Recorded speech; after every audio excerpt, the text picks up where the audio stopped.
Hey everybody, Glenn here with a pre-show opening announcement. So, okay, no funny cold open this week, and that's because show's focused on Vegas, and for the first portion of the show, we really get into the issues dealing with the residual effects and what happened in terms of the Las Vegas massacre. It's a very difficult issue to discuss, and one a lot of people didn't really want to discuss, but I want to thank my first guest, Corey Nyman, for being so open and honest and ready to discuss that. All right, some other good stuff that's happening. I was really excited this week to do our first Facebook Live event with Anthony Melchiori of Hotel Impossible. That was a lot of fun, and if you haven't seen it, you could check out a video of that now on YouTube, on the Glenn Hausman page there, on the No Vacancy podcast page on Facebook, or it should be up by the time this show is up on novacancynews.com, our brand new website, which I'm excited about. And not only that, talk about exciting, our podcast, this one you're listening to right now, has just been mentioned by the New York Times. So, hey, we're getting big time, and I thank all of you for your love and support as we're growing this business. I'm very excited about it. Now, if you want to say thanks in another way, be sure to like our Facebook page, and also try to give us that 5-star review that's going on iTunes, Apple Podcasts, those kind of places. Anywhere that you can get this podcast, just try to give me a nice rating. Not asking you guys to donate. Wait, I should ask you to donate. And I'd love that. You could hit me up at PayPal or at Patreon if you want to do that. I don't have any expectations of it, but thanks. And hey, this weekend's my birthday, so do one of those things for me as a thank you for me getting older. All right? So thanks a lot. And without further ado, here's the show. Do you live, eat, and sleep the hotel industry? Looking to brush up on your game? You've come to the right place. Welcome to No Vacancy, the hospitality industry's #1 podcast, with your host, Glenn Hausman.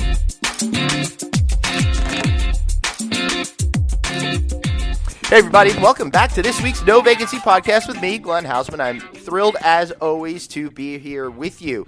So I wanted to get this out there right away. If you're not getting our weekly newsletter that comes out every Sunday night, it's easy to get. I don't need you to fill out a lot of forms and do all that kind of crazy stuff, but just take a moment. If you're listening to this on your phone, it's right there. Just text 66866, the word hotel, to 66866, and you'll automatically get subscribed. Just put that in. It'll come back, ask you for your email address. That is it. A simple 2-step process. So I'm very excited to be debuting that. And also I want to thank so much for Duetto for being a part of the advertising family here at the No Vacancy podcast. So this show is brought to you in part by Duetto, the revenue strategy technology platform that thousands of hotels are using to make more money and beat market growth rates. If you want to learn more about them and see their stories, check out their stories from Redline Hotels and more at getrevenueresults.com. That's getrevenueresults.com, Duetto. And I have with me today, for the third week in a row, which is the most incredible thing I've ever seen in my life, I got Mr. Bruce Ford from Lodging Econometrics. Jeez, Glenn, I'm seeing a lot of you these days. Yeah, it almost seems like, we just recorded another podcast from a couple weeks ago, seconds ago. Wait, do you like me? Wait, you actually like me? No. Oh. But I did bring in somebody I did like since we're here in Las Vegas, and that's my buddy from the Nyman Group, Mr. Corey Nyman. How are you? Outstanding.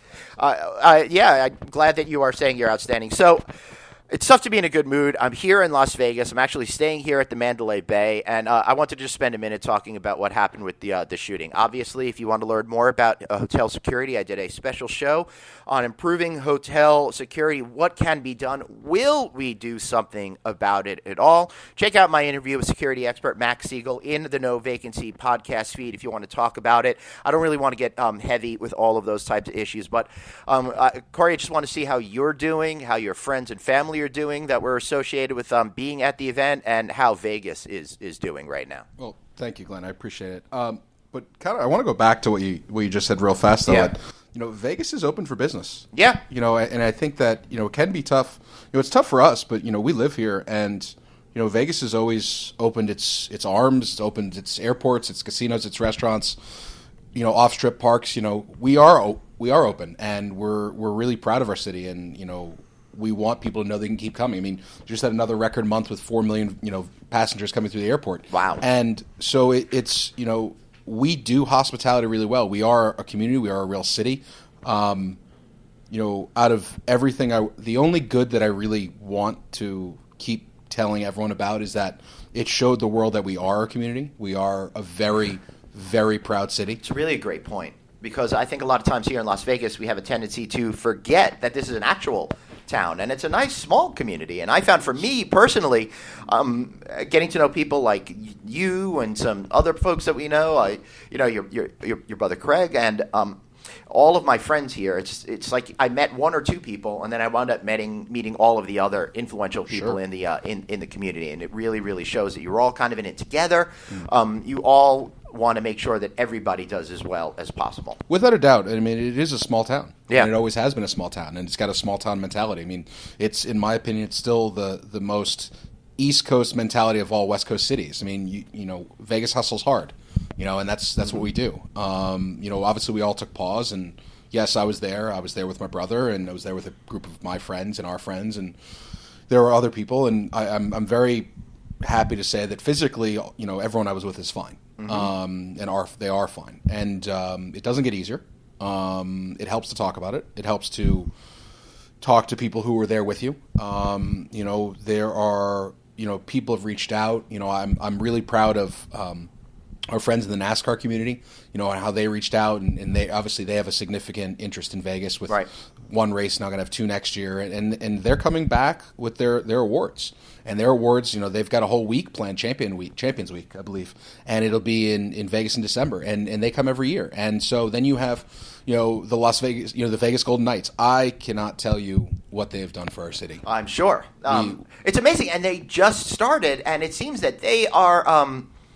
They seem to be a conduit for everybody to be gathering together to show support for the city. Without a doubt. I mean, you know, listen, when the whole, and I really don't want to talk about the shooting and all that, because I really don't want to go there. Well, it's not really going to help anybody. It just starts to be gratuitous. But we're here at Mandalay, and you know, we're interviewing here at Mandalay, and I know what took place outside, and I was here, you know, recently for a concert, and you know, people came together. People are you scared? Are you this or that? I'm like, I'm not anything that I usually wouldn't be, and I want to continue having people come to our city and be proud of our city and do for our city, and with the Golden Knights, what they have done, yes, we have totally galvanized as a city, you know, because the players as an expansion team, no one knew, and you know, they had an expansion, they had they had an exhibition game that night, right? You know, and that night, yeah, and it was an afternoon game, and you know, you had my parents who were there, and they parked at Mandalay, and they, you know, did the community thing, and there were people surrounding, and so a lot of these players, there were players who were out to dinner at Cosmo, there were players who went home, and so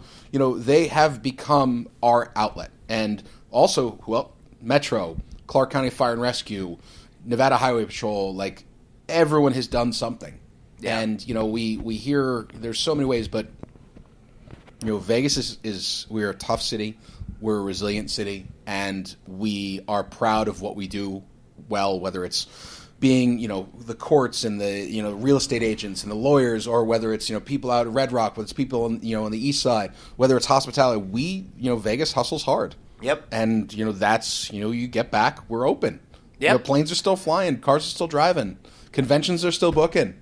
You know, it's like we do it no matter what's going on. Like, we move forward, and, you know, we'll have to think about it, but we move forward. Yeah, and you know what? Speaking as somebody who's been through a city that's had a major crisis as a New York guy, yeah, you will get through it. And I think what I found after 9/11, what was the most encouraging thing was that all of the stuff in life that we think is important, all the differences that we have, suddenly melt away. And for a little while, there is a positive glow that we're all just people and we all are in it together. And there's a sameness and almost like a teamworkness. And the 6 months after 9/11, you could really feel that connection between people together. Yeah, there was a pall, but at the same time, there was some good that came out of it too. And I hope that Vegas is able to really keep that rallying cry together and become much, stronger, unified city going forward. Yeah, and you know, listen, plans change, things change. You have to, you can't be scared because things can happen. But you know, I give people credit, like going. You know, I went to 3 concerts recently in one weekend, and they were all different environments. You know, one was in a at Brooklyn Bowl, Yep. it was an exciting, environment, and they did something, the artist who was performing did something for our city. And then the next night, I'd gone to a beer fest, and that was at Clark County Amphitheater, and that was an outdoor and just people being together. Wow. Then you had, going to a concert at, Derek Stevens, the Downtown Event Center. Yep. And in that, you take pause because it's a downtown environment with big buildings around. But it was a great band, great night, and he got up there and spoke, and he was proud. And the next night, there's another concert at Mandalay, and just being there, and there's going to be something that hovers over us for sure. Right. And just to your point about 9/11, but listen, as long as we move forward, as long as we don't forget what happened, that's the key. Right. Now, speaking about moving forward, I really don't want to dwell on this. I do want to talk about fun things. So, Sure. Although this show is taking place in the past, as you all listening to this, it's still in the future for us. Tell Bruce Ford how awesome Brooklyn Bowl is, because I'm taking him there to see Trey Anastasio band tomorrow night. Outstanding. Bruce, you're going to have a great time. It is such a great venue. It's such an intimate venue. I mean, you have the bowling lanes, you have the mezzanine on the top, you have killer fried chicken. They have gluten-free fried chicken too, just to let you know. Okay. It's delicious. It's very delicious. And I mean, it's a fun environment. I mean, Trey put in a hell of a show. You have a great time, and we loved that addition to our city a couple years ago. They're really doing a nice job. I've never seen him. I've never seen Bruce so anxious before. So Glenn and I planned to come a few months ago, and I've been here a few days already, and I got to tell you, it's hearing what you're having to say about Vegas still being open, and one of the biggest things and the best things you can do is come support the city, and Vegas strong. It's ringing all over the town. Yeah, so let's talk about how people could support the city through all the fun stuff that's going to be Sure. happening, all the changes that we're seeing. Since we last spoke, I think it's been about 6-8 weeks since I had you on the podcast. I think so. And let me say, it's fun to have both of you guys in the same room at the same time. Usually I have both of you separate as regular guests on the show. So this is it's almost a little too much for me to handle. You'll be here. okay. I got faith. I hope so. I hope so. So, one of the most exciting things is I think that the stadium actually broke ground, or they put a truck out there. They put a truck out there. It's they're going to move it forward. It's going to happen. It's just a question of what happens first and who does what to who. Yeah. But it's coming. It's the Raiders will be here in 2020. That's what they keep telling us. That's what they keep saying. Oh, yeah. I can't wait. And I think it's going to be an absolutely amazing addition to the city. And last time we talked about how, basketball might come next if the city's really well, and the fun, right? the interesting thing, yes, you're right. We did talk about basketball, but since we talked, the WNBA has made a commitment to come. Have they? Yeah. So wow. the WNBA is bringing a team. They're moving from San Antonio. MGM is actually the buyer.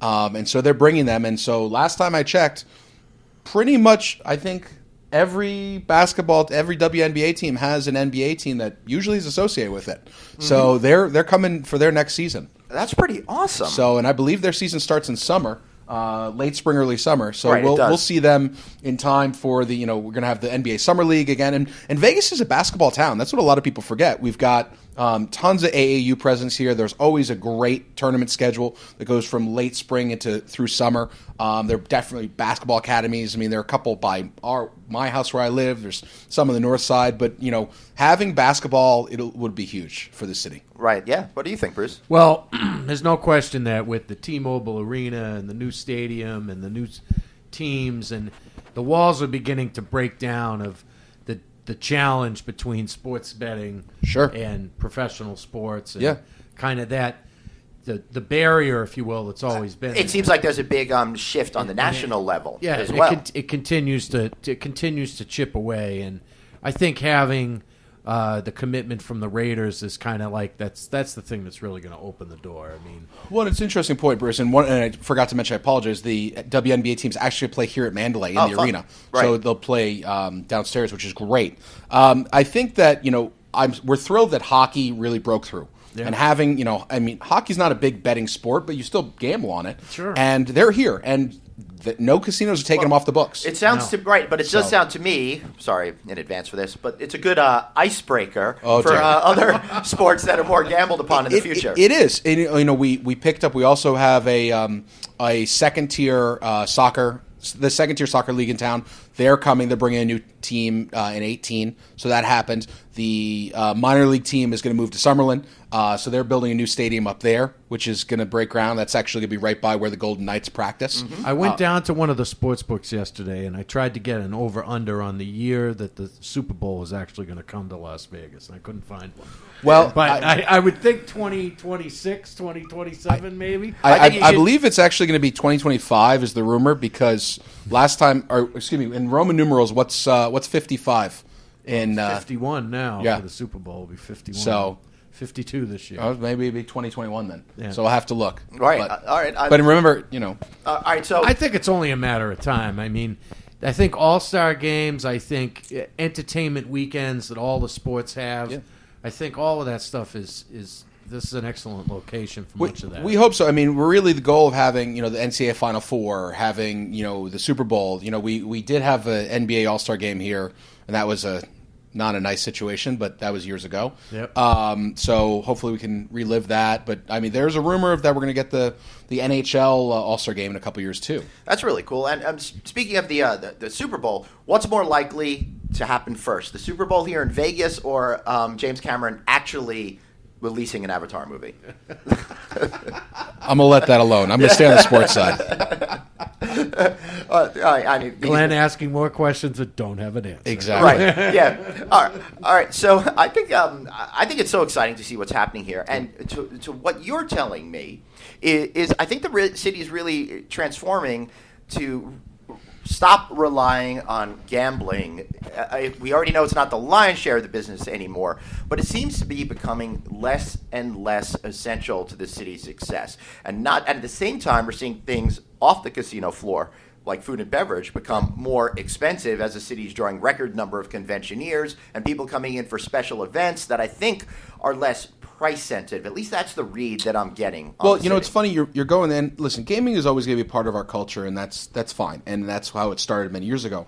But I think one thing that we're going towards, and you and I have spoken many times about the rise of food and beverage and the ancillary spend. And we have to talk a little bit about that since that is your trade. I appreciate it. But, as a proud Las Vegan and someone, in this industry overall, I think it goes back to accessibility, Glenn, though. And, you look at the big convention towns, right? Let's say Chicago, Orlando, New Orleans, Vegas. Right now, we have 150,000 hotel rooms, roughly. Right. We have an extremely accessible airport. We have drive-in markets from Arizona, Southern California, Utah. It's all there. Mm-hmm. So being a lot of things to a lot of people fits our persona, where you have the people who are gaming, but also let's have a restaurant. Let's go, let's look at Red Rock. Let's look at what the Fertitas have done with stations and, the millions they're plugging into there. Let's look at the drive-in market. There's all these things, and we like being a town for concerts. We like being a town for sporting events. We like being a town for festivals. There's so much that you can do here because of our weather, because of our sprawl, because of our desert landscape. And so we really have the opportunity. And I think a lot of companies, not just gaming companies, a lot of companies are really tapping into that, whether it's looking at the usage of food trucks, whether it's the rise of beer festivals and food festivals, whether it's the idea that we're going to do tours out west, whatever it's going to be. And so people really want and are looking for that experience, and they're going to keep looking for that experience. You must have the highest per restaurant seat per square mile in any city in the country, I'm guessing. When you start to add up the Strip and the fact you've got 7 stories of restaurants in these buildings, it's got to be, the metric has got to be New York comparable, if not even more than that. Yeah. Well, I would say, because these restaurants are each per bigger. square mile. It'd be interesting. If you look at, the top restaurant towns in the country, New York, San Francisco, Chicago, Portland, New Orleans. They almost don't hold a candle to coming to Vegas. Well, hold on. I'm very proud. I'm very proud of my city, but I still look at New York, San Francisco, Chicago, Portland, New Orleans. Those are the dining meccas, and we're very proud of what we do here. Yes, we have a lot of great restaurants and a lot of talent. I personally think, and so does almost every member of our family and our company, that we have one of the best Chinatowns in the country. So I think it just depends on what you're looking for.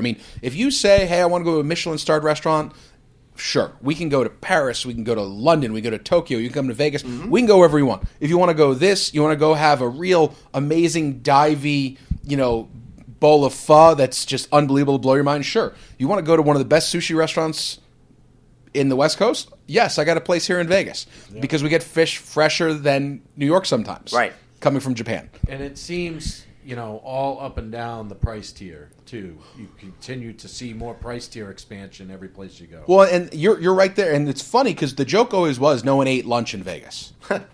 Right?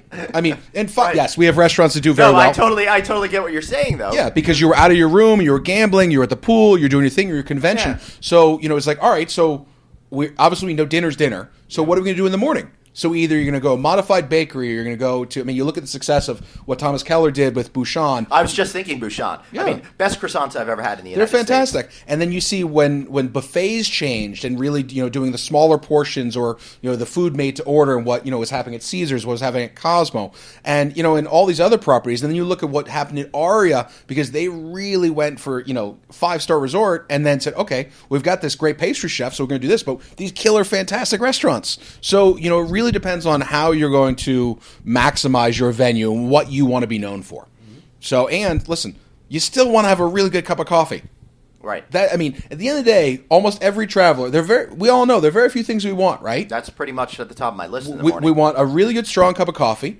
We want a hot shower. We want a comfortable bed, Wi-Fi, and we are going to eat. If we're not going for something fancy, I want a Caesar salad, a burger, a club sandwich, or a bowl of soup. The other thing that I would really like is for the maid not to want to clean my room the second I decide to take an afternoon nap. I can't help you there. That's all on you, my friend. That's all on you. Yeah, but why do they always show up at like 4 o'clock when I need to grab 30-minute nap before getting on with the rest of the night? Do you know, Bruce? Again, Glenn with the questions that have. I tell you, but I'm so proud that he's doing the afternoon siesta. Like it's very Spanish of you. It's very lovely. Well, and like Spain and Barcelona, I like to eat dinner at like 11 o'clock at night and that sort of thing too. It's very entertaining. We can do that. I'm a big fan. We can go. We'll go to Chinatown. Yeah. So places. Here in town, in terms of food and beverage, any new particular trends that you're seeing that are really noteworthy, or anything that you're doing with your collaboration to the Nyman Group that's worth noting, either here or in another town? Well, with us, we continue. We've had a really great year, and we're always looking to grow the business. And we've worked with a variety of clients, whether it's being in the greater northwest of the country and working with a bar, restaurant, nightclub, rooftop patio venue. Whether it's working, we're re-engaged in the Caribbean again, and doing. We're basically going to launch a training institute down there with a hotel group, which is fantastic. Looking at some work in Southern California and reconcepting restaurants there, and I think that listen. At the end of the day, people, and you and I have discussed this before, people want to be comfortable. Right. And they want food that makes them feel comfortable. And there's a hearkening back to the past. And it doesn't mean that we're going to do mom's meatloaf, but, there's a huge value into a really good bowl of soup. There's really great value if you're going to a diner or a casino restaurant to have a Joe's Scramble. Right. Just like people want, there are diners popping up again. There are 3-meal-a-day restaurants popping again. So it's the flexibility. And remember, beef still isn't going away. No, never. But here in Vegas in particular, I seem to really get into soups, pho, noodle soups, those kinds of soups, because they're filling enough, but light enough that I don't feel bogged down when I'm on the move in Las Vegas. Well, that's a great point. And it's usually affordable, Glenn. And so it's a lower cost meal. It gets you that warmth, that feeling. And pho, we have a tremendous Vietnamese culture here. And, if you look at it, the beauty of a pho or like a chicken soup or something like that, you can dress it up or dress it down. Right. And you can use, just like a burger's a great vessel, right? Or a pizza is a great vessel. The customization trend is all over. We're going to see more and more. You can call it the Chipotleization of what happens. And obviously they're doing their own thing, but you have the pizza concepts, you have the pasta concepts, you have the burger concepts. People want what they want. And you're seeing more of bowls of stuff that you could put lots of different ingredients Well, in. and that's funny you mentioned that. We actually created a bowls concept that we won an award for 3 years ago. And we went to the International Hotel Motel Restaurant Show in New York, and we built a prototype on the floor for them and had it working for 3 straight days. Wow. And so it was called Bowls, Food That's Good For You. Oh. So we're going to look to try and launch it at some point. So if any investors out there, we're looking for you. Oh, speaking of IHMRS, which is now HX, the hotel experience, be sure to come by if you're at the at BDNY HX November the 13th. 2 p.m. in the Black Carpet Live area. I'm doing a Facebook Live event with Anthony Melchiori, host of TV's Hotel Impossible at Extreme Hotels. That's going to be an amazing experience all around. You'll be able to find more information about that in the newsletter that I send out every week. Just text 66866, the word hotel. You'll get subscribed on it. You won't miss a thing because I think what I'm going to try to do is put it up on the No Vacancy page and Anthony Melchiori's page itself, but it may just wind up being on his place. I'm not good at technology, guys. Don't stop giving me a hard time out there, but do me this one thing. Check this out. You're going to love this event. And it's interesting, Corey, you're thinking about these bowls things. One thing I'm wondering is, when's banh mi going to be huge? I love banh mi sandwiches. Vietnamese culture seems becoming ever more prominent. They're inexpensive, they're easy to make, and tasty as all heck. Well, I think banh mi has been around for a little bit. I think it's ready for its moment. It just hasn't popped. It hasn't popped, but yeah. I mean, then again, Glenn, there was a sandwich concept from Spain that came a couple years ago, and it didn't really succeed. But Vietnamese culture is definitely, Korean culture was coming for a while, and that's still there. Vietnamese culture and Vietnamese cuisine is definitely on the rise, and there are so many more dishes, that the Vietnamese culture and just with the French, what the French had brought during colonization and everything, it's unbelievable. So I think that what we're really seeing is, whether it's real or fake in terms of the political climate, Americans are just willing to experiment more with food again. And, we had that with srirachas. We had that with garlic chili sauces and all these things. And fermented foods are coming back. I mean, fermented foods go back hundreds and hundreds of years, obviously. Right. Generations. So I think there is an overall openness in American culinary palates. That's great. Bruce likes to experiment with food. One time he had a steak medium instead of medium rare. Ooh. Wow. That food delivery services is having that experimental taste again. I mean, a lot of people are, quote, afraid to get trapped in the kitchen. They don't feel like their talents are good enough, or I don't have the time. But I think these food delivery services with the prepackaged meals, that's kind of like a Blue Apron, who is. I think I'm the only podcast they're not advertising on in America. Well, and I think that Americans are getting their food differently, and it's been this way for years. It's a time crunch. And if you can click one button and have something show up at your house or your office, you just have to turn the oven on for 15 minutes and then turn it off, and it's ready. Right.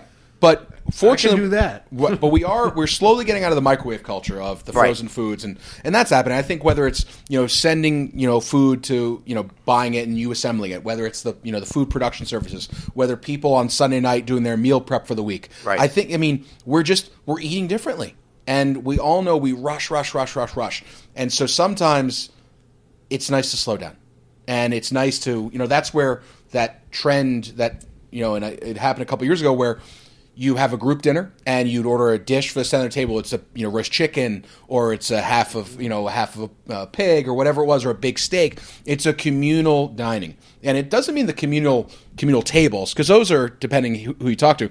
But it's communal dining. It's being able to sit around a table with people you care about, people that you enjoy, and to bond and share over a meal. Whether it's with alcohol or not, doesn't matter. Just to take a moment, because we all rush and go so damn fast.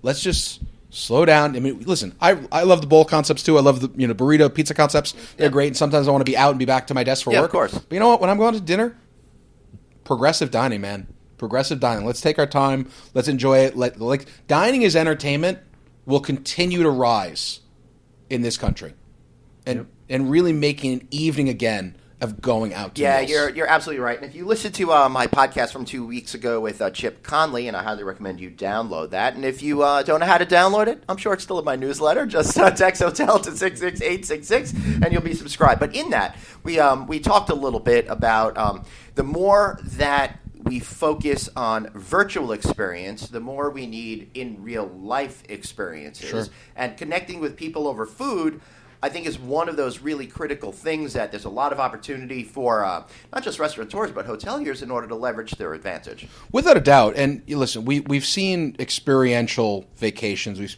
seen experiential travel, and people I mean, you could go one click and travel around the world right now from your computer and never leave. The problem is you have a physical separation. Right. And hoteliers have that ability to offer these experiences and have that engagement. I mean, the sense of place, the sense of the city. Being able to, hey, we're on the Strip, but I can go out to Red Rock right now and go do that. And go there. Or I can go to Lake Mead and go boating. If I'm in San Francisco, yeah, I want to go to Napa. If I'm in New York City, well, maybe I want to go to North Fork of Long Island and go to some wineries. Or maybe I want to go to the top of Empire State Building. I mean, yes, the virtuality of what's going on, that's great. But you know what? Reality is reality. Right. Let's do real. Let's do tangible. And if it's not tangible, what can we make a part of living it, actually touching it, instead of sitting behind a computer screen or putting on a VR headset?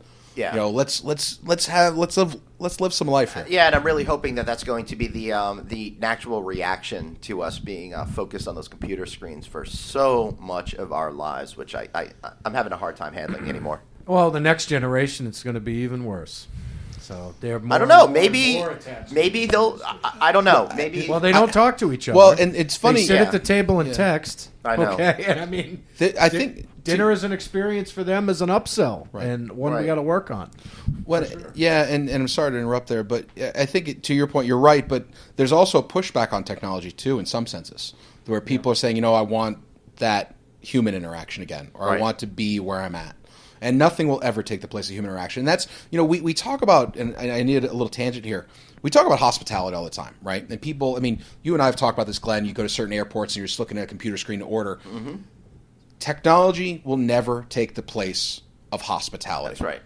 And I think we have to keep going on that and what we're doing. And yes, technology is a tool and it's an assister. It's great, but nothing will ever take the place of one-on-one human interaction for hospitality. That's absolutely right, and that's one of the keystones of the speech that I've been doing on the road this fall. It's so important. How do we turn that transactional into the experiential that's leveraged by real people? Because you may like an element in the design of the hotel, but it's the people with which you make the emotional connection with, and that's going to be a big difference. 100%. I couldn't agree more. Yep, Bruce. Anything that you want to add on that particular topic? No. Believe it or not, we're already time to wrap up. But I want to make sure that I gave you plenty of time to share anything that you want to share. Anything new and exciting going on at the Nyman Group that we should be aware of? Well, yeah, the Nyman Group, we're expanding into different facets once again, which is great because we're doing training and development and concepting and entertainment and PR and marketing and, really we use Vegas as our laboratory and we love doing work here and we're looking to develop something here as well, but really continue to work around the world and, re-engaging in the Caribbean again and working on the West Coast, looking in the East Coast. And we're really having some great opportunities to move forward. But I'd be very remiss if I don't do this. And I know I said at the beginning of the show, please come. Yep. Please come. We are very proud of our city. We are Vegas strong. We are proud Nevadans. We're proud Las Vegans. We want people to know that our city did hurt. It is hurting, but we're here.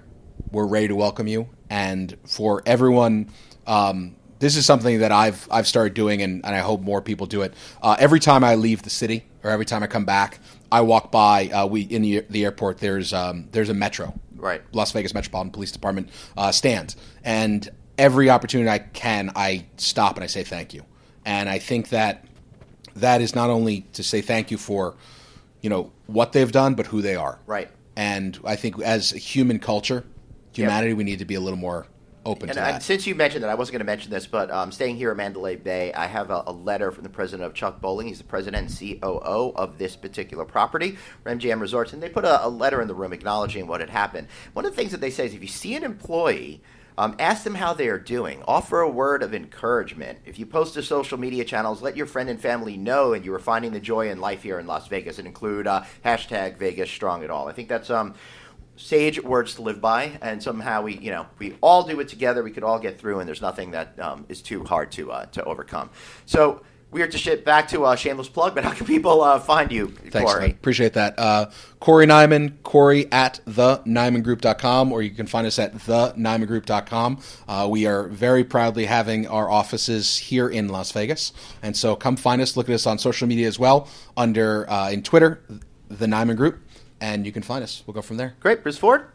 BFI NNH on Twitter, Lodging Econometrics on LinkedIn, and of course, my friend Glenn and I do many podcasts on the No Vacancy podcast. We do. Well, this is the third one in a row that you're going to be on. And if you really want to know what happened at the lodging conference, please check out last week's show where Bruce and I totally dissect our experience on site and talk about the third quarter numbers that Lodging Econometrics has put out. No better place to be than the Arizona Biltmore, ladies and gentlemen.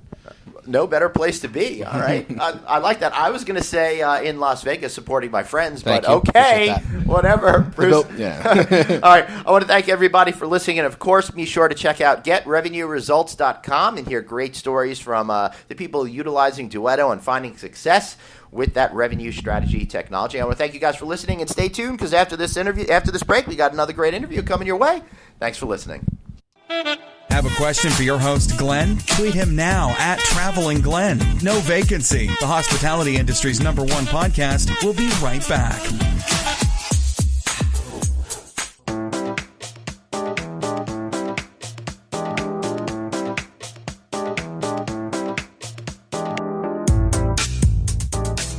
Hey everybody, Glenn here. And if you're like me, then I know that you love terrific art. Art that creates a sense of place. Art that tells a story of where you are.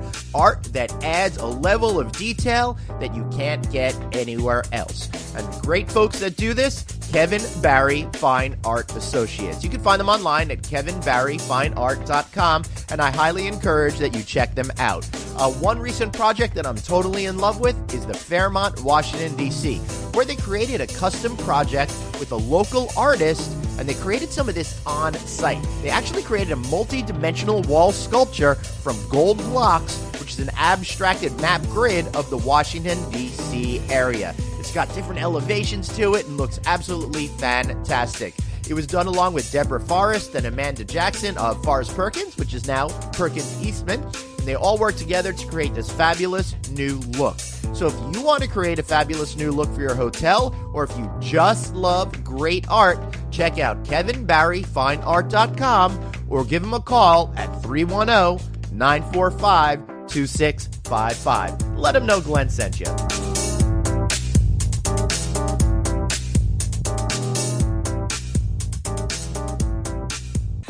Back to the show. It's No Vacancy, the hospitality industry's #1 podcast with your host, Glenn Hausman.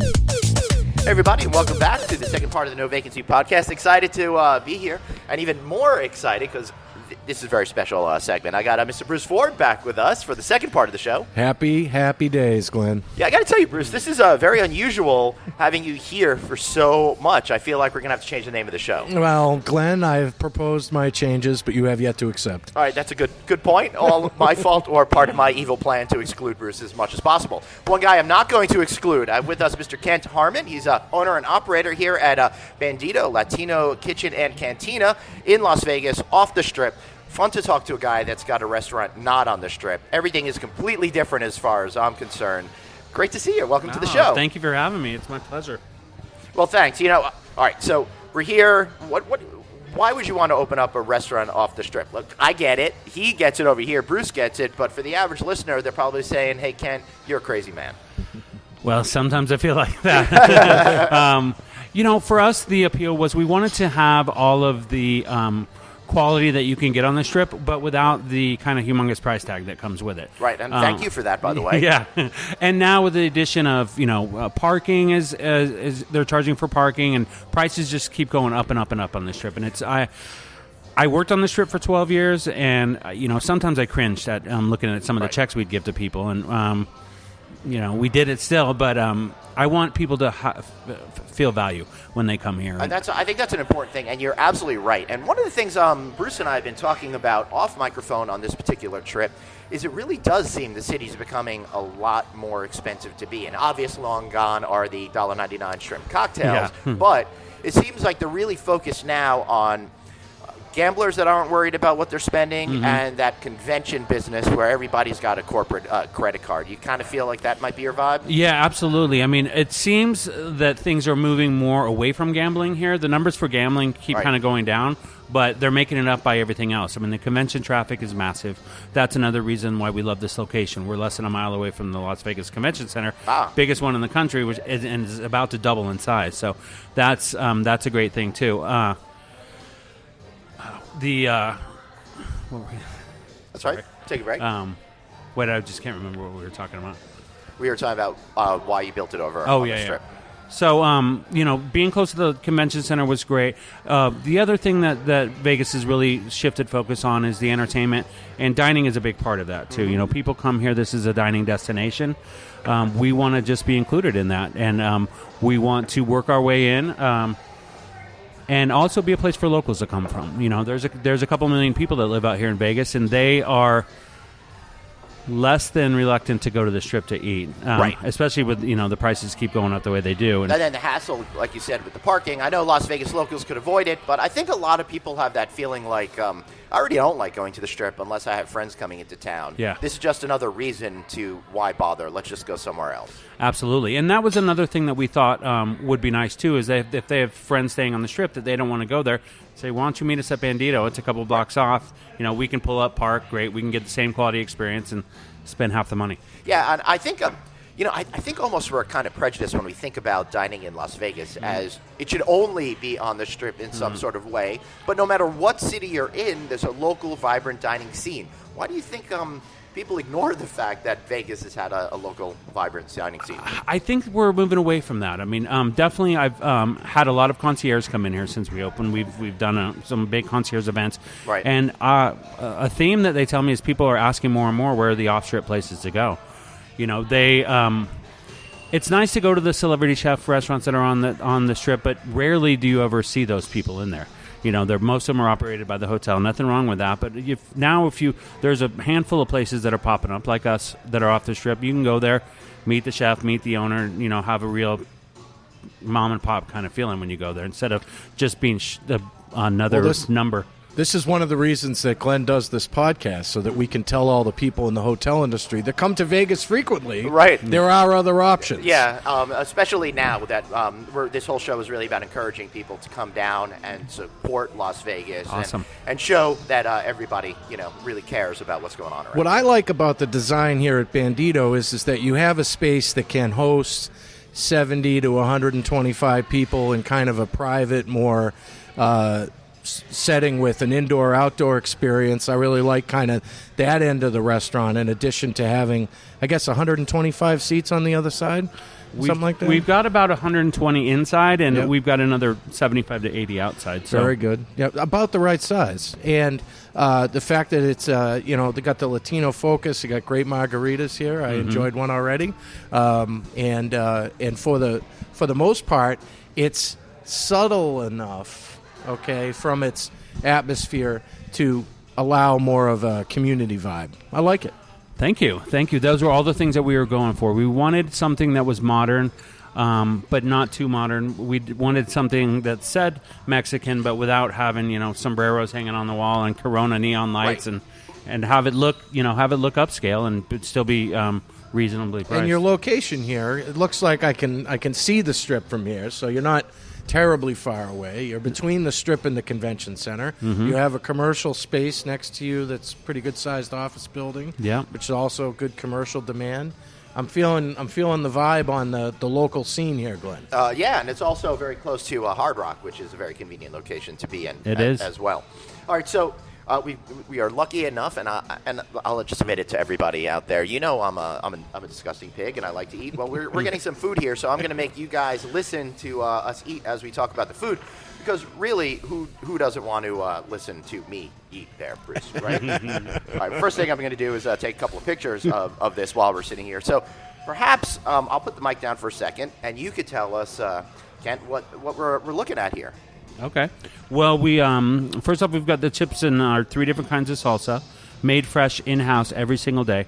That definitely comes through, and that's a big comments that we get from people. We've got 3 of our starters, a classic guacamole that we do a little bit different. we add some achayote oil inside of it. We've got some heirloom tomatoes, some shallots, a little bit of cotija cheese on top. Wow. So if you don't want the tomatoes, you can just move them off to the side. We use some beautiful Haas avocado. That's very painful. Why would somebody do that? It's insulting to the poor I know. We've got some excellent ceviche here with top-notch seafood that we use in it. We use halibut, shrimp, and scallops in that. And then we soak it in blood orange, so it gives it a little bit of bitter, a little bit of not too ultra limey like a lot of ceviches are. Right. And then we've got a dish that kind of encompasses what we're trying to do all the way around. This is octopus. We do the whole tentacles. So we want to do kind of an upscale fun thing that's different. This isn't your typical calamari that you'll get. And then we've got a couple of our house-made sauces on here. Right, and this looks nothing like your typical calamari type of dish. It's more not at all. This does not come out of a bag, ladies and gentlemen. The octopus is presented in more of a way that I would expect to see in a Asian restaurant, I would say, than a Mexican restaurant, just the way it's cut, not in the way it's physically presented. Yep. So I'm going to be curious to give it a try, and then you're going to have to tell me how you managed to get it so soft, because a lot of people say octopus can be super chewy, but I can tell right now it's really octopus good. is difficult to work with, and not only the toughness part of it, but the getting the brininess and the ocean flavor out of it is tough too. We definitely went back and forth with a bunch of different techniques, but we actually ended up settling on a really simple technique. We just put it in a pressure cooker. We put the whole octopus in there, and for about 45 minutes, it gets the saltiness out of it. It tenderizes it, and then we brush it with some Wonder Flour, which is soy based. Just quickly flash fry it, and then top it with the Latin part of it. We top it with some pepitas, ground up with lemon zest and salt. We make our own pepita salt. So it's got the pumpkin seeds in there, and it's got that would give it a little texture crunch on the outside. Oh, God. What do you think? That's awfully good. Isn't it better? And this is, I just want you to know that Bruce and I have been practicing. Oh, this is great, because we want to show Guy Fieri we can do it better than him when he compliments foods. Yeah. Really terrific how you managed to get the octopus so soft and tender. And I got to tell you, I've been to places like Morimoto, and I'm not sure I've had any softer than that. That pressure cooker really does a wonder. Yeah, that's our secret. The food and beverage, we're looking at an open kitchen here at the restaurant, and the wonderful part about it is that you can use so many different small little cooking items that are important to you in the dishes you want to serve. Those options are out there today. Maybe 20 years ago they were not. Yeah. Well, and thank you for noticing that. We made the open kitchen because we want to not hide anything. We want everybody to see everything that we're doing and all of our cooking techniques and the quality of the product that we're using for sure. We're making all of our tortillas fresh and tamales fresh every single day, and that's displayed right when you walk in the door. And then, you can even – one of the drawbacks of using the pressure cooker is when it's done, it makes a lot of noise. So sometimes we have let's give us a different here. I'm not looking at the menu, but I guess maybe this is important to talk about. So this is going to be $35 on the strip anyway, right? Yep. And you guys are pointing to the octopus dish. Yeah. And you guys are doing it for 15. And it's on our happy hour, which we offer 7 days a week. So if you come in here during happy hour, you can get this for $7.50. You would be pleased to have that for 15, and even more pleased for $7.50. Oh my goodness, that's lovely. Yeah. The ceviche. Tell us a little bit more about that, because I'm finding it to be crisp and refreshing, and a little bit less fishy tasting than a lot of ceviches I've had in the past. Well, absolutely, and that comes down to the quality of fish that you're using in there. And ceviche was invented using scraps of leftover fish, and a lot of times you'll go and get ceviche at restaurants, and it's never going to be halibut, scallops, and the quality of shrimp that we're using here. So that's why you get no fishiness whatsoever. All three of those are very clean. We've got a nice citrus, but yet... So we've got citrus segments in there, blood orange pieces, and we've also got some crunch with the heirloom tomatoes and red onions, and then it's topped with black sea salt. So you're going to hopefully get a range of different flavors on there. So what's the difference between black sea salt and other types of sea salt? Just the color. All right. Yeah. I like it. We really like to bust open the secrets here. Why not? Vacancy, right, Bruce? Yeah. Okay. Well, you're only a good chef and good restaurateur when you can describe, without anybody seeing the dish, truly what's going to make it taste great. Mm-hmm. And great job, Ken. Very good. Thank you. And people on the radio can't see, but it's also beautiful looking here. We do rainbow radishes on there on the plate, which are fun to eat too, but they really round it out for. I love to put this dish down on a table and have people go, wow, look at that. Right, and that's so important now. As people have become more sophisticated in the terms of flavors that they're seeking and their understanding of food, I think presentation is so essentially critical to get people excited and delighted, especially in the Instagram era. Oh, yeah. Are you seeing social media really influencing your plating techniques? Absolutely, and I completely welcome that. I mean, we're very proud of all of our food, and the wow factor was definitely something that we were going for when we designed how they were all going to look. And I see cameras out on probably half of our tables on a nightly basis, so that's great. All right, sorry, I'm not talking. I'm chewing. So have you? I've seen a couple restaurants doing something with Instagram where they give the Instagram post of the night, gets a $5 gift card the next time you come in, type of thing. That's a fun idea. Yeah, because there's so many ways to transmit electronic gift certificates now that they can just be almost email and print, or you can almost direct message it to them, for God's sakes. Yep. Yeah. Show it the next time you come into the restaurant, you got the photo of the night. I've seen that in a few places, a couple cities. That's a great marketing technique, Yeah. especially for the hoteliers that are listening in this audience that might have trouble driving traffic to their restaurants. We're in this world of hyper localization, Ken, and everybody wants to go into the neighborhood. So I think it's becoming a lot more challenging to attract that guest to stay in your hotel, for example. So gorgeous looking food and that discounts that you said, or the opportunity for Everybody fries wants a is deal. a great idea. Everybody always wants a deal, Glenn. It doesn't matter how great the deal is. If it's perceived as a deal, I'm more inclined to do it. Yeah.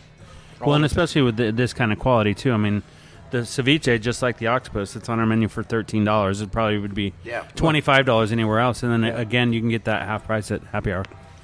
And you're still making your profits. Yeah. I mean, on the happy hour, we don't make a ton of profit, but we're in the just creating guest mode right now. We've only been open 4 months. So I would rather get people in here, wow them, and have them go out and start talking about us, than, try to make an extra $1 or something right now. Right. So yeah. That makes a lot of sense. We're in this for the long haul, so we want to be here as long as our neighbors, and they've been here 20 years. And we're looking at Lowry's Prime Rib, yeah. And then McCormick and Schmidt's, which was next door over there, was there for 19 years. Wow. And Gordon Bierce just had their 20th anniversary too, so I would love to join that club. Oh yeah, for sure. Well, we'll be back to talk to you in 2037, and we'll have a good 20th anniversary show. Yes. All right, Bruce? For sure. If we're still alive by then. Yeah. Who knows what's going to happen if I'm eating my way through Las Vegas on this particular trip. Okay, Yeah. so you have a lot of experience here in the city. You started out on the Strip. Tell us a little bit about your personal journey, how you discovered cooking and how you wound up on the Strip, focused on Mexican cuisine back in the day. Oh man. Well, I loved being in the kitchen from the time I was a 5-year-old on. My mom wasn't a very good cook, so I kind of assumed that role at an early age, and just I watched my grandma, who grew up in Guadalajara in Mexico, and she started teaching me different techniques, and it was something that I always gravitated to. I always gravitated to wanting to please people too. I'd always put on little, dinner parties for my sister and cousins, and that was great. So that was my early fall in love with it. My very first job was in a restaurant, and I'd start in the back of the house and cleaning chickens all day long, and by the end of the summer I was running the line, and I was a 15-year-old kid, and back in the day where it was me and a bunch of 40-year-old guys smoking cigarettes in the kitchen, but that just started. That sounds like restaurant culture to me. Yeah, It was then. yeah. They didn't do coke with you until you're 18. No. They drank beer with me though. Right, good. So then that started my journey, and I've been really lucky to work with some really great organizations. I worked for the Ritz-Carlton for 5 years, and that was a very impactful early on in my career, and it really kind of just pushed that hospitality vibe that I already had inside of me to the next level. I had stints in Seattle where I was the director of operations for a well-known operation up there, and then I opened my own restaurant in LA with a couple of TV producer partners, and I definitely learned my lesson on that one. They lived up to every single stereotype they could be, and then we kind of parted ways with them, and I ended up meeting Susan Finnegar, and she started talking to me about an opportunity that they had out here in Vegas. Vegas had always been on my radar screen. I consider myself a pretty competitive person. Thought at that point that I was pretty good at this business. What year was that around? This was about 2005. Okay, so Las Vegas had already established itself as a place where leading restaurateurs wanted to be. Absolutely. And I wanted to compete on that stage, and I wanted to compete with all those other restaurateurs and learn from those chefs and get into that culture. So it makes me feel like when you're talking about that, it's kind of like equating to baseball when you go from the minor leagues to the major leagues and you're in the show. Absolutely, yes. I was trying to get to the show. Yep. I worked my way through the minors. So you've opened a couple restaurants in your career. I've opened probably 15 restaurants. And this is be your 15th, you think? Yeah, always for other people. Yeah. Always making them money. But again, that was my minor leagues, and I was learning and waiting to get my chance. And sometimes you have to use other people's money. Absolutely, yeah. I know. I wish I could find the me of this generation and come do what I did for those kind of people. That must be interesting when you say find those me kind of people. Are you finding it harder to find staff to work in restaurants now? It seems to be a common concern that I'm seeing from everyone in the hospitality business. Luckily here, there always seems to be a steady pool. The work ethic on the generation that's coming up right now is nothing near what it was. I don't want to sound like an old codger in my day, but yeah, they're just not as passionate about it and don't have kind of the drive and are really, really sensitive. Yeah. Just to put it that way. I mean, I had plates and knives and everything thrown at me from chefs from an early age, and if that happened today, I mean, there'd be 25 lawsuits and everybody's feelings would be hurt. It is amazing how much society has changed from you would take anything, and I guess we would coming up, but wouldn't even be thought of that wasn't normal. Right. But now it's like the complete opposite has happened. And we protect people, I think, a little bit too much. That doesn't really give them the grit that they need in order to be successful in the future. Now, I don't want to insult all you millennials out there. Right. But, it is a generational stereotype. Like us, Generation X people also have a stereotype, mostly for being awesome. But having awesome '80s clothes and haircuts. Yes, and if you're looking right now, I'm actually wearing my Pacific Sun outfit, neon pink and yellow to think about it being 1986 again. Yeah. Yeah. So then when I was really excited about the challenge of coming here, Susan wanted me to come and run their Mandalay Bay restaurant. It had been open for about 5 or 6 years. Could you tell everybody what restaurant you're talking about and who you're talking about? Okay, I'm sorry. In case they don't understand. Well, we're all in the circle. We get it. So there's a couple of chefs. They're known as the Two Hot Tamales. They had the second show on the Food Network. Emerald had the first show. They had the second show, and it was called Cooking with the Two Hot Tamales, and it was a massive success back in the late 90s, early 2000s. Of course, now if you had a show with that name, someone would be sued for sexual harassment. Absolutely. So they own a restaurant. They own a restaurant chain called Border Grill. Yep. Their flagship restaurant was in Mandalay Bay. And if you guys are trying to figure out where it is, it's on the way to the convention center. So you leave the casino floor, you walk for 6 to 8 months, you get to the Border Grill, and you only got another 3 or 4 month walk until you get to the convention center. Yeah. But it really is in that perfect location to grab that convention center business, and it's always packed whenever I'm there for a conference. Yeah, it was. Thank you. I mean, we worked on it to get it that way, and when I first took it over, they were doing about $5 million a year. 3 years later, we were doing $10 million a year. Holy cow! Yeah. So all from my operations, of course, but no, it was. We did some remodeling. We did some changed the kind of culture of the service there, and it just took off. It didn't hurt that 2005 through 2007 were pretty massive years in Vegas, right, all the way around. So that was a great experience. I mean, they let me just do what I needed to do, and they live in California, and they would give me kind of high level thought, right, but you would execute their vision. vision. And then just do it. and make it happen. They were obviously very food focused, and they weren't very kind of front of the house hospitality focused. And I just said, this is going to be a perfect marriage. Let's round out my experience with that and bring it together in my kind of Ritz-Carlton style of doing that. And then with your name and your dedication to great food, and it was a marriage made in heaven. So I could see how that would be an amazing opportunity, being able to work under the banner of two really renowned chefs, then be able to take control of it and really add your own personality to what's happening. But then also, I could see equally at some point you want to get out from under the shadow of those people. Yeah, I mean, I can remember where kind of this all sprung up, and Susan and I were having a discussion one day about somebody that worked for us. I ended up working my way after a few years to become the director of operations and run all of their restaurants in California here. And there was someone that worked in our corporate office that I didn't, think added very much value about it. And, one of the great things about Susan is she's very loyal. So she's, she was kind of about just keeping someone around because they were good people, even though they, weren't very effective. And then she just looked at me one day and said, "Look, Ken, if you want things 100% to go your way all the time, you're going to have to open your own restaurant." And then that's when I went, "Wow, okay." So how long did it take from the seed was planted until you actually executed on your vision? About 3 years. Wow. Yeah, it was kind of always in the works, and I developed the concept while I was still there, and was just waiting for the right opportunity. I had committed to opening their restaurant in the Forum Shops in Caesars, so that was one commitment that ended up taking a little bit longer, and I fulfilled that commitment, and I left.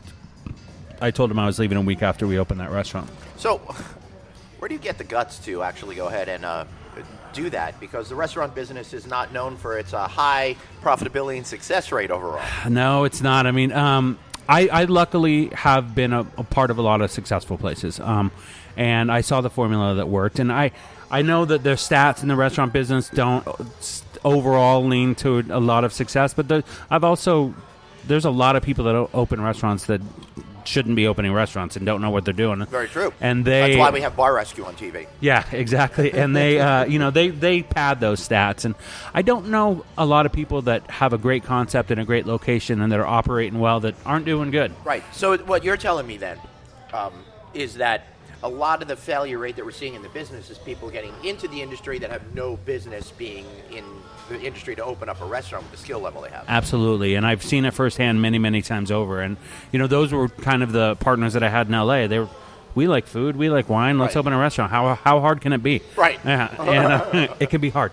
There's a lot of moving parts in a restaurant, and there's a lot of things that can go wrong. And luckily, with my experience of having all of those things go wrong on my watch, I can eliminate most of those before they happen. So right, I think that's a really great point to bring up, is that when things go wrong, we actually have an opportunity to learn from them, and whether or not we take away something from it or blame somebody else for our problems, that's another story. But the more things that do go wrong, I think the stronger it makes you, the better you become as a professional. I totally agree, and I've considered myself a pretty good manager over the years, and I think the main reason that is I'm kind of a worrier by nature, and I just worry about everything that can go wrong and make sure it doesn't go wrong. And, once you can solve a lot of those problems before they even think about coming up, then you get better and better as an operator. So you just get down to really what's important. Instead of running around putting out fires all day long, you can concentrate on making the best possible food, having the greatest experience. So we're doing lunch and dinner here 7 days a week now? We are doing lunch, dinner 7 days a week. And lunchtime, how you feeling about your lunch numbers? What do you do for specials on lunch? Lunch, well, I mean, we're lucky that we're in this business complex. There's 5,000 people that are set in right behind us that are in walking distance from us.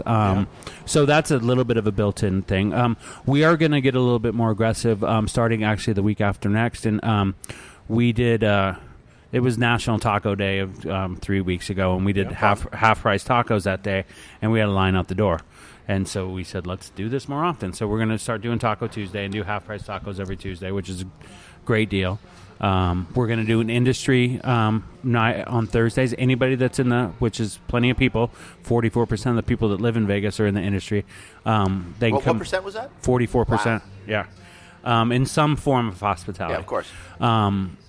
Another reason why I love this city so much. But getting them to try it's going to be huge. Yeah, and that's what we're going to be. We're going to be aggressive. We're going to give them half-price drinks all day long when they come in, and just come in and try it.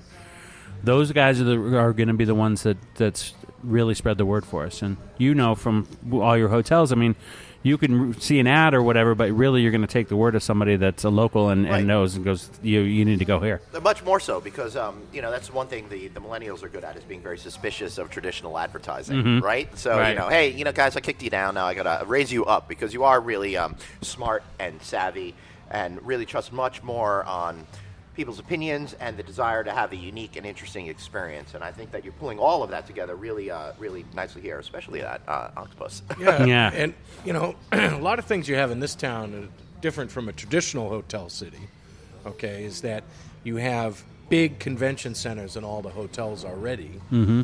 Then you have a couple that have mega convention centers. And then you have another mega convention center across town, which is going to have a mega expansion. Mm-hmm. You have an arena within 2 miles. You have what will be 3 football stadiums within 5 miles. Mm-hmm. So the demand is unlike any other place. And so what you're trying to relate to people is to say, you can find me. Okay? I am available. And I love what it's just a mile or two from so much. When we say off strip, people think, oh, that's 5, 7, 8 miles away. Right. No. It's a mile or two. Right. I mean, we're looking at some of the casinos now. You're here in 10 minutes. It's $5 Uber or Lyft from anywhere. It was easier for us to get here than it is, I think, to go from one casino to another casino necessarily. Yeah. So if you're listening and you've never had off-strip dining, I highly recommend you go and you take the gamble on it because you're going to be a big winner and not have to worry about all of the schlepping up and down the strip or feeling uncomfortable if a cab guy long hauls you and takes you 5 expressways over just to go one casino over. Absolutely. And or the bill that's, half your weekly salary. Right. Yeah, absolutely. And we've got a 100-car parking lot right out in front so people can just pull right up. I mean, you were talking about Border Grill. I mean, how long does it take to park from the parking lot there and deal with everything you have to do to get there? You can just pull right up and jump in. Yeah, no joke. 20 minutes probably. To get in there, to walk over, and all of that kind of stuff. All right, so any final thoughts that you need to get out? Any issues you feel that we didn't really talk about here? No. If you'd like, we could just make fun of millennials a little bit. Let's do that. No, I appreciate it. And we're just trying to get the word out, and we're really focusing on great quality food. Like I said, strip experience, but with the real mom-and-pop kind of hospitality vibe here. And come on down, ask for me, and we'll take care of you. Excellent. Bruce, any final thoughts? No, Bandita, Latin American cuisine. I love it. That's right. Bandito, Latin Kitchen and Cantina. Be sure to check it out, banditolv.com. Banditolv.com. That's for Las Vegas, of course. Yes. All right, so I want to thank Kent for you being here today. That was really awesome. And Bruce, thanks for joining for the whole show. Good to see you all. This was really exciting. Bruce is going to have some more margaritas, and I will be back next week. That is, unless I decide to become a bandito myself and steal all your octopus and wind up in Las Vegas County Jail. Thanks, guys. See you next week. Thank you. Thanks so much for listening to No Vacancy, the hospitality industry's #1 podcast, with your host, Glenn Hausman, online at rouse.media, on Twitter at Traveling Glenn, and on Facebook.com/Glenn.Hausman. We'll catch you next time.